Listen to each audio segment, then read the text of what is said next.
एक समय की बात है, एक गांव में एक भूतिया घर था। गांव वाले डर से उस घर के आसपास नहीं जाता था। गांव वालों का मानना था कि उस घर में एक जादूगर लड़की की आत्मा रहती है।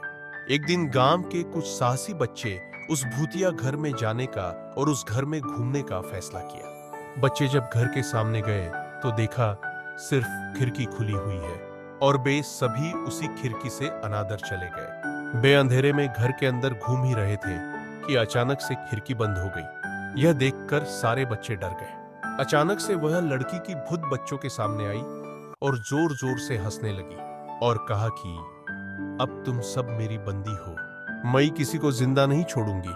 बच्चों को डर के मारे कुछ समझ नहीं आ रहा था, लेकिन फिर भी वे हिम्मत नहीं हारे और सब एक साथ मिलकर बाहर निकलने का रास्ता ढूंढने लगे। ढूंढते ढूंढते एक बच्चे को एक पुरानी किताब मिला, जो कि एक जादुई किताब था और उस किताब में एक जादुई मंत्र लिखा था, जिसके उच्चारण करने से वह भूत घर से दूर भाग सकती थी। बच्चों ने मिलकर उस मंत्र को पढ़ना शुरू किया।